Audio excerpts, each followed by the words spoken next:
So what do you want people to know about this year, 2011? What do you feel is coming up? Or coming down, for that matter? Yeah. This is the year... I know this is the year that we inform humanity. Give humanity that broader perspective, give them another choice to make. The general public of humanity. There are those of us who are here to play a role in that. I'm one of them, you're one of them, there's many who are here on the planet to do that. So this is the year we all inform humanity. Another thing that's going to take place is, and that's the removing of the veil for the greater population of the planet. And there will be a revealing of extraterrestrial life in an official capacity of some sort, whether it's a disclosure, whether it happens in some sort of other avenue through, like what Aaron suggested, and what another warrior of light, what a great man, what Aaron suggested in the, the Festival of Enlightenment, where they do it through that avenue. What does that mean? Oh, the Festival of Enlightenment. I didn't know you weren't aware of what Aaron's released recently to do with. There's a very large festival that's being organised for the middle of the year in June, and there's going to be, I think, around 50,000 people present at that festival, and there's a lot of people of notoriety and famous speakers who are involved in this. And behind the scenes talk is that two or maybe more craft will appear in that moment, because they want to get all the star seeds who will be there too. And all kudos to really Aaron for having the courage to stand up and say that, because he was being recruited as one of the people to lead the star seeds in manifesting this to happen. And what's fascinating about that is they want to come in through the back door by doing that, you see, because if they just appear, then they're breaking universal law. But if they get all the star seeds in that to want it to happen, then they override universal law that way, because then it's the will of the people. So when you're talking about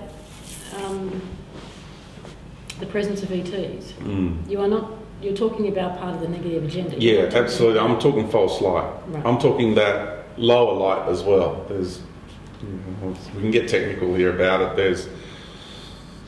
There's the lower light, and then there's the false light, but that'll just confuse people too much. So we're just talking about a lower light. Let's leave it that way. Yeah. So are there beings out there who have our best interest at heart, and who are of the true light, and who are likely to show up in ships or not? Is that, if a ship shows up, that's not who they are? I would say... Oh, that makes it difficult. Okay.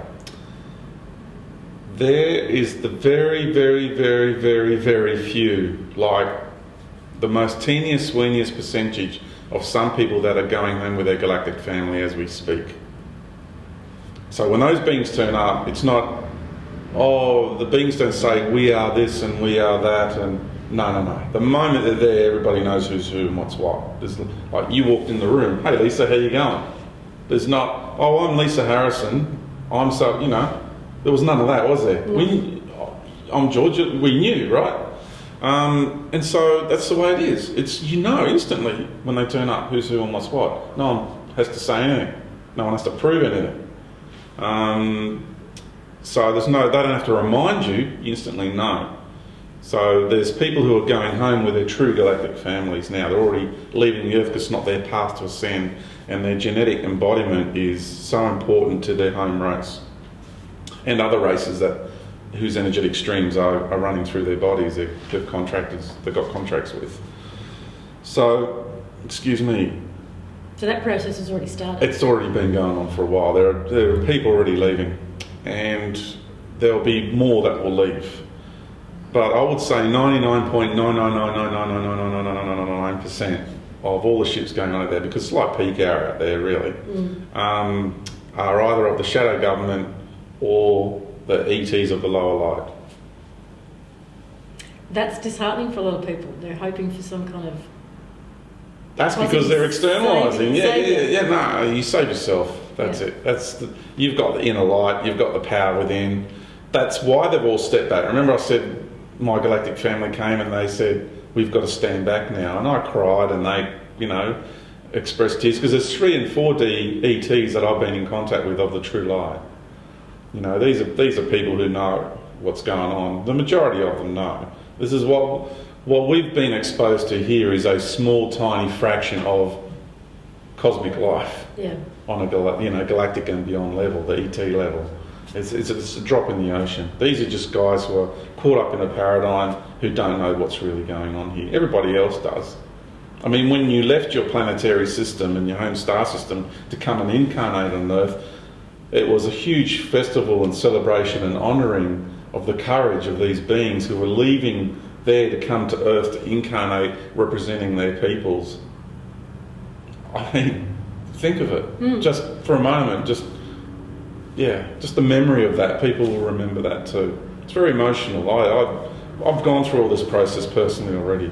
It's very emotional. All that honouring, all that celebration that took place, and the processes of who was going to be the beings that represented their peoples on Earth. This melting pot of the universe. It's enormous. So in 2011, there's possibly disclosure. Yeah. What about the public awareness? Probably the best way. A better way to word it would be not the best way, but a better way. Just the public awareness of extraterrestrial life, no longer hidden from view. It will be made publicly aware.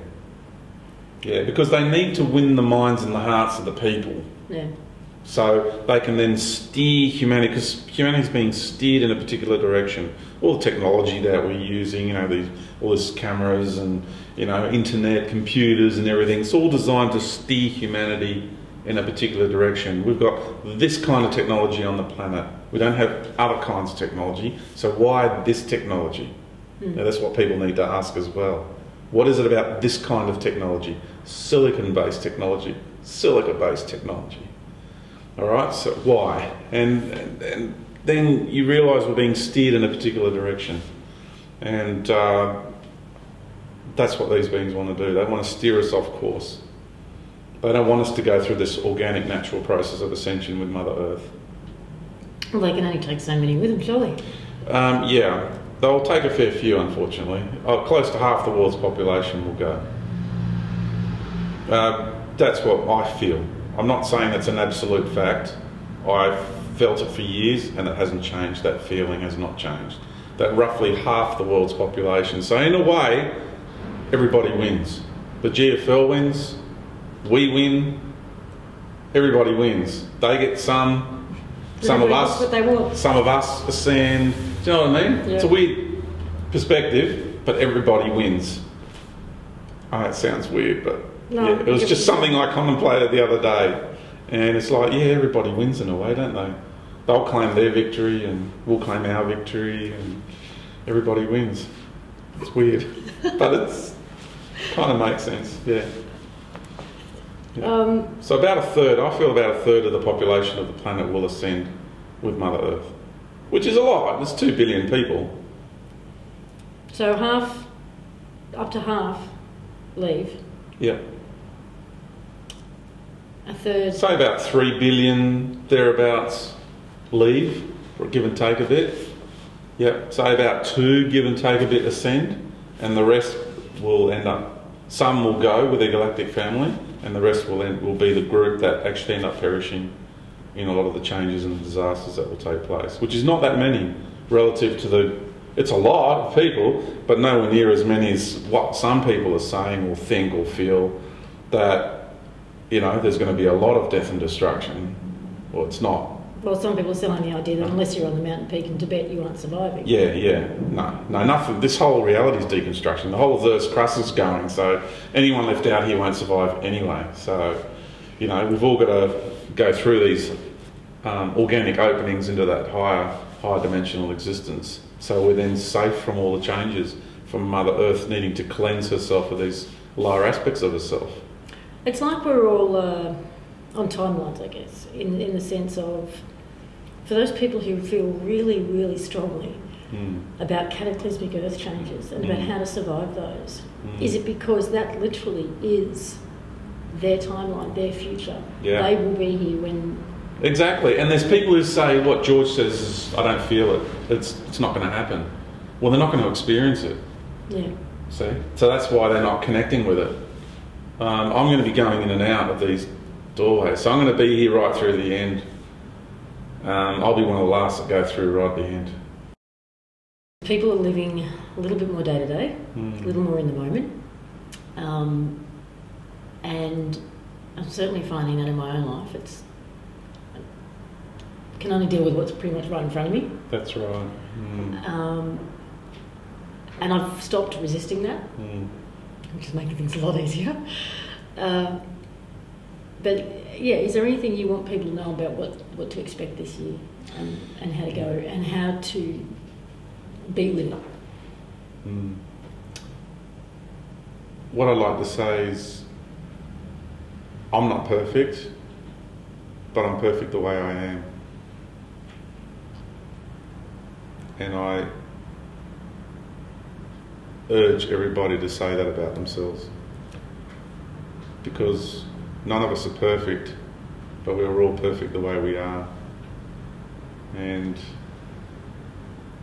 once you contemplate that and process that on a much deeper level, the essence of accepting ourselves for who we are right now, the way we are right now, is one of the major golden keys to finding equilibrium, centeredness and peace within. You are loved, honoured and revered the way you are right now, with all your faults and all your pain and all your suffering and all your fears and insecurities. Perfect. Once you can do that, the healing begins rapidly. The fears, the insecurities just dissipate, dissolve. Your change begins quite immense, because what you've mended first is the internal divide. We keep going to healers, remove this entity, heal that wound, but the internal divide still remains. So mend the internal divide first, then everything's like a domino effect. So, yeah, very profound. Do you have any techniques, tools that you use that you can share that in order to support people on their journey? Because everyone sort of... Yeah, there's so many. My suggestion is to keep it simple. I just meditate whenever I feel like it. I don't say I must meditate. And when I meditate, sometimes it's for 3 seconds. Truly. I'll just sit there and just bring my inner light out. I'm tingling now. I've done it. That's better. Get on with life. Because that reaching in just overrides the mental block of bringing the inner light out. So that's what I recommend to begin with. If you can't sit there and do it just with your mind, just pull it out physically, and then you get to the point where you can find it easier and easier and easier to do it with your own mind, and then it just happens so easily. You walk through a shopping centre and you just see yourself just shining like the sun from inside out, because that's what we're doing, turning inside out. Yeah. And that's what Mother Earth is doing, hence the crust has to go. So keep it simple, and each person can find their own little way. I'm just giving you the way I do it. I'm not saying people got to do what I do. This is just what worked for me. But honouring yourself, and the other block that we have about bringing our inner light out comes down to worthiness. Absolutely. Yeah. Because we've been programmed to feel unworthy, and that we're not of any value, that we're just a lowly human, which is, and we need mentoring, and we need guidance, and we need healing, and these are all the false pieces of propaganda that is continually imposed into the psyche of the human race. Yeah. And in reality, we are godly beings of godly mind. Well, as far as content goes, you've left me with an awful lot to digest and think about. And just as a passing, is there anything else you want to say to the people watching this video? I would love to say to believe in yourselves, because the rest of the universe believes in you. It's what we're experiencing here is just such a small fraction of what's going on a cosmic level, of beings that are here to manipulate, to mislead and misguide, and beings of the lower paradigms that are here. Because there's beings of the lower paradigms who are of the true light, if that people can grasp that concept. There's a whole multitude of life. It's such a small percentage that we're experiencing, that we're being exposed to at the moment. And the information and the knowledge that's been disseminated on the planet at the moment is coming from within that tiny paradigm. Life is so much grander than what you are being exposed to. The concept of what life is that you're being exposed to at the moment is so tiny. So once you get through this phase of the expression of our ability to maintain centre through these challenging times, I'll say it again, it's the beauty and the grace of the opening of a flower amidst the wilderness of chaos. And just the other day I got this magnificent message from my greater being, and it was, my immortal self is now demanding my immortality. My eternal self is now demanding my eternity, and my infinite self now demands my infinity. Wow. And that was really profound. That really touched me when I got that. Yeah. It took me a while. I had to pace the room because the energy was so deep.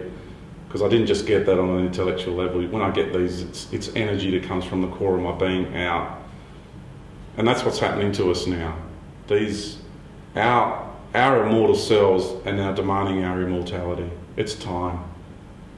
And so reach into your immortal self, reach into your eternal self, reach into your infinite self, and bring that out and live it and express it, because that's what you are. And know, because there's another piece of wisdom that came from my greater being, and we've all got this, it's not just me, was it is essential to know that we exist beyond this earthly incarnation.